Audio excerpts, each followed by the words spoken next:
नमस्कार दोस्तों, स्वागत है आप सभी का आपके अपने यूट्यूब चैनल अमन प्रयास जीके जिस पे। जैसा कि फ्रेंड्स, आज है आपका 23 अगस्त और 23 अगस्त से आपका यूपी पुलिस का एग्ज़ाम स्टार्ट हो गया था, जो कि सेकेंड शिफ्ट का भी एग्ज़ाम समाप्त हो गया है। सेकेंड शिफ्ट में आपके 150 प्रश्न पूछे गए थे। उन 150 प्रश्नों का जो उत्तर है आज की इस वीडियो में हम लोग देखने वाले हैं। तो चलिए हम लोग वीडियो को स्टार्ट कर लेते हैं बिना किसी देरी के। इससे पहले अगर आप चैनल पर नए हैं, चैनल को सब्सक्राइब कर लीजिएगा और इसी तरह से यूपी पुलिस भर्ती का क्वेश्चन का आंसर या सॉल्यूशन पाने के लिए नोटिफिकेशन बेल कॉल पर भी क्लिक कर दीजिएगा, ठीक है। सो फ्रेंड्स, सबसे पहले हम लोग जीकेजीएस के उन 38 प्रश्नों को देखेंगे जो आपके एग्जाम में पूछा गया था। इसके बाद कुछ और, ठीक है। तो जो पहला जो प्रश्न है वह है कि यूडीएचआर यानी कि मानव अधिकारों की सार्वभौम घोषणा का कौन सा अनुच्छेद है जो कि आपको उत्पीड़न से शरण लेने के अधिकार की गारंटी देता है। तो इसका राइट आंसर था ऑप्शन नंबर बी, अनुच्छेद 14, ठीक है। अगला है एनपीए का पूर्ण रूप क्या है। तो एनपीए की पूर्ण रूप की बात करते हैं तो इसका जो राइट आंसर है वो दोस्तों आपका होगा ऑप्शन नंबर ए, यानी नॉन परफॉर्मिंग असेस्ट, यानी हिंदी की बात करें तो गैर निष्पादित परिसंपत्तियाँ इसका राइट आंसर होगा।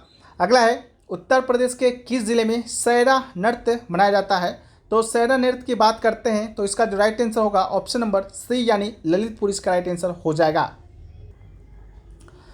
वीडियो में आगे बढ़ते हैं फ्रेंड्स, इससे पहले बात कर लेते हैं टेक्स्ट बुक पर चल रहे फ्यूचर ऑफिसर सेल के बारे में।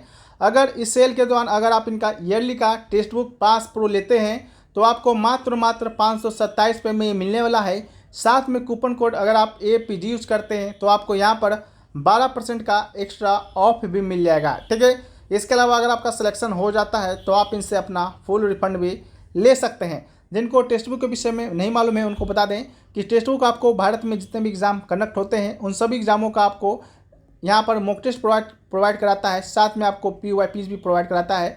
जैसे आप लोग यूपी पुलिस का मॉक टेस्ट वगैरह देना चाहते हैं तो इसका भी आपको मॉक टेस्ट और PYP आपको यहाँ पर मिल जाएगा। साथ में यूपी में जो भी एग्ज़ाम आपके कंडक्ट होते हैं, चाहे यूपी PCS का हो या यूपी रेडियो ऑपरेटर का हो या कोई भी एग्ज़ाम हो, उन सभी एग्ज़ामों का मॉक टेस्ट आपको यहाँ पर मिल जाएगा। उसके अलावा SSC का तैयारी करते हैं तो उसका भी मॉक टेस्ट, बैंकिंग का भी, रेलवे का भी, डिफेंस का भी, यानी कि जो एग्ज़ाम आप सोच सकते हैं उन एग्ज़ामों को आप यहाँ पर मॉक टेस्ट और PYP दे सकते हैं। मात्र और मात्र एक ही पास प्रो में, जिसका प्राइस 527 रुपये है। कूपन कोड APG यूज़ करते हैं तो आपको एक्स्ट्रा और छूट है जो कि दिया जाएगा। इसका जो लिंक है आपका डिस्क्रिप्शन में दिया गया है और कमेंट सेक्शन में भी पिन किया हुआ रहेगा, तो आप लोग जाकर एक बार चेकआउट जरूर कर लीजिएगा, ठीक है। चलिए हम लोग वीडियो में आगे बढ़ते हैं। नेक्स्ट जो क्वेश्चन पूछा गया फ्रेंड्स, वो पूछा गया कि व्यापक परमाणु परीक्षण प्रतिबंध संधि का उद्देश्य क्या है। तो इसका राइट आंसर होगा ऑप्शन नंबर डी, यानी नागरिक और सैन्य दोनों उद्देश्यों के लिए सभी परमाणु विस्फोटों पर प्रतिबंध। अगला है कि अर्जुन पुरस्कार है जो कि किस क्षेत्र में उपलब्धियों के लिए प्रदान किया जाता है। तो इसका राइट आंसर होगा ऑप्शन नंबर ए, यानी खेल के क्षेत्र में। अगला है इंडिया विंस फ्रीडम किसकी आत्मकथा का नाम है। तो इंडिया विंस फ्रीडम की बात करते हैं तो ये आपका अबुल कलाम आज़ाद के आत्मकथा पुस्तक का नाम है। अगला है कि 2016 के विमुद्रीकरण के बाद RBI को कितने प्रतिशत 500 और 1000 रुपये के नोट प्राप्त हुए हैं। तो इसका राइट आंसर 98.96% होगा। अगला है 1993 में मानव अधिकारों पर विश्व सम्मेलन ने डैश को अपनाया गया, तो वियना घोषणा को अपनाया गया था।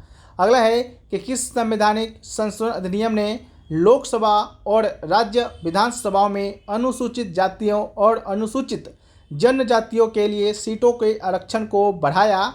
तो राइट आंसर होगा ए, 42वां संविधान संशोधन। अगला है लोकटक झील भारत के किस राज्य में स्थित है। तो लोकटक झील की बात करते हैं तो ये आपका मणिपुर राज्य में स्थित है, तो ऑप्शन नंबर बी मणिपुर। अगला है प्रस्तावना यानी उद्देशिका में राष्ट्र की एकता और अखंडता शब्दों का उद्देश्य किस मौलिक सिद्धांत को बढ़ावा देना है। तो यह न्याय को बढ़ावा देना है।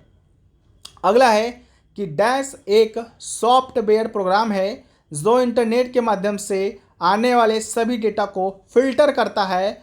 तो राइट आंसर होगा ऑप्शन नंबर डी, फायरवॉल। अगला है कि दर्शकों के साथ संवाद करने के लिए सोशल मीडिया प्लेटफॉर्म के रणनीतिक उपयोग के लिए क्या शब्द है। तो राइट आंसर होगा ऑप्शन नंबर सी, ऑनलाइन बातचीत। अगला है भूटान की राजधानी क्या है। तो भूटान की राजधानी है ऑप्शन नंबर सी, थिम्पू। अगला है कि भारत में सबसे लंबा नदी पुल कौन सा है। तो भारत की बात करते हैं तो सबसे लंबा नदी पुल है भूपेन हजारिका सेतु, ऑप्शन नंबर डी। अगला है सरकार ने किसान क्रेडिट कार्ड योजना कब पेश की। तो इसका राइट आंसर होगा अगस्त 998 यानी 1998। अगला है कि भारत और वियतनाम के बीच साझेदारी से उनके क्षेत्रीय सुरक्षा परिदृश्य में किस प्रकार परिवर्तन आएगा। तो ऑप्शन नंबर ए सांस्कृतिक एकीकरण के माध्यम से आएगा। तो ऑप्शन नंबर ए इसका राइट आंसर होगा। अगला है जून 2024 तक लोकसभा में विपक्ष के नेता कौन है। तो राइट आंसर ऑप्शन नंबर ए राहुल गांधी हो जाएगा। अगला है वह है कि तुगलकनामा पुस्तक के लेखक कौन है। तो तुगलकनामा जो पुस्तक है वो आपका अमीर खुसरो के द्वारा लिखा गया है।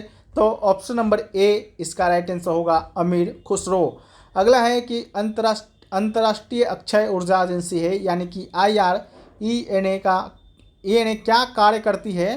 तो इसका राइट आंसर ऑप्शन नंबर ए होगा अक्षय यानी नवीकरणीय ऊर्जा के उपयोग को बढ़ावा देती है। अगला है कि वैश्विक आतंकवाद विरोधी प्रयासों के समन्वय के लिए किस संगठन को जिम्मेदार माना जाता है। तो राइट आंसर होगा ऑप्शन नंबर बी नाटो। अगला है कि दूध उत्पाद ब्रेड आदि आवश्यक वस्तुओं पर GST दर क्या है। तो राइट आंसर होगा ऑप्शन नंबर ए यानी 5%। अगला है कि चंद्रमा पर नासा के मानव युक्त लैंडिंग मिशन को क्या नाम दिया गया है जो 2024-25 तक होने की संभावना है। तो राइट आंसर होगा आर्टेमियस। अगला है कि अंतर्राष्ट्रीय थर्मो न्यूक्लियर प्रायोगिक रिएक्टर ITER परियोजना का उद्देश्य निम्नलिखित की व्यवहार्यता प्रदर्शित करना है। तो राइट आंसर होगा बड़े पैमाने पर कार्बन मुक्त स्रोत के रूप में संलयन ऊर्जा। अगला है कि 14 सितंबर को किस रूप में मनाया जाता है। तो 14 सितंबर को हम लोग राष्ट्रीय मतदाता दिवस के रूप में मनाते हैं, राष्ट्रीय हिंदी दिवस के रूप में मनाते हैं। राष्ट्रीय मतदाता दिवस आपका 25 जनवरी को मनाया जाता है, याद रखिएगा। अगला है कि भरतमाला परियोजना किससे संबंधित है। तो भरतमाला परियोजना की बात करते हैं तो ये आपका राजमार्ग यानी कि सड़क मार्ग से संबंधित है, ऑप्शन नंबर ए। अगला है कि भारत में कौन सा त्यौहार भारत में प्रकाश के त्यौहार के रूप में जाना जाता है। तो प्रकाश के त्यौहार के रूप में आपका दिवाली को जाना जाता है।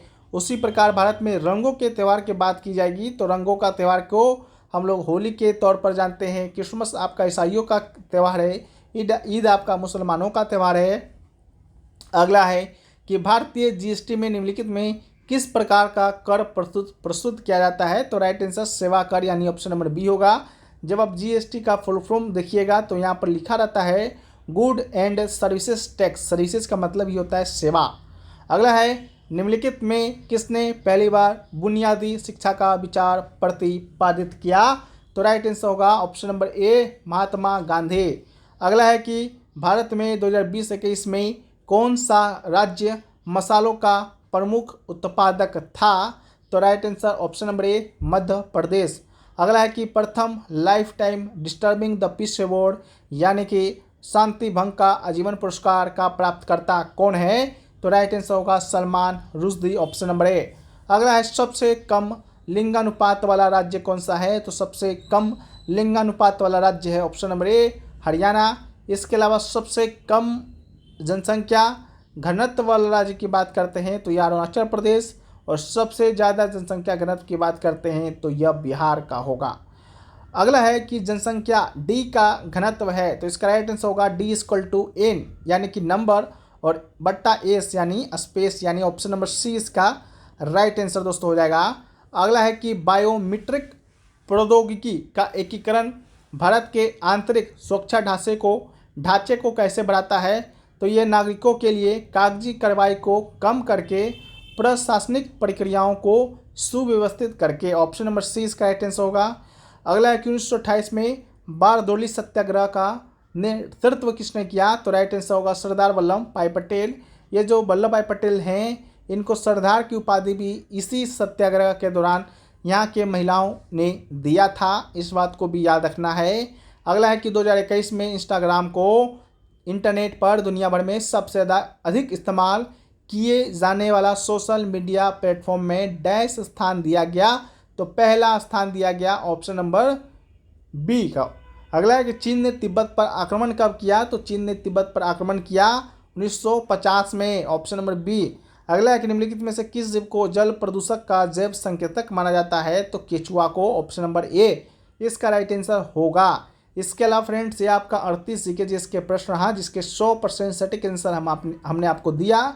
इसके बाद जो बच गया आपका हिंदी का, इसके अलावा आपका रीजनिंग का, इसके अलावा मैथ का, तो इसका जो आंसर है वो दोस्तों हम आपको टिक लगाकर टेलीग्राम चैनल पर प्रोवाइड करा देंगे, जिसका लिंक, टेलीग्राम का लिंक डिस्क्रिप्शन में दिया गया है। तो आप लोग जाकर वहां से ज्वाइन कर लीजिएगा। जितना जल्दी हो सकेगा हम उतना जल्दी आपको सभी प्रश्नों का आंसर प्रोवाइड करवा देंगे। टेलीग्राम चैनल पर लिंक डिस्क्रिप्शन में है, आप लोग को जाकर ज्वाइन करना है और वीडियो को लाइक कर देना है।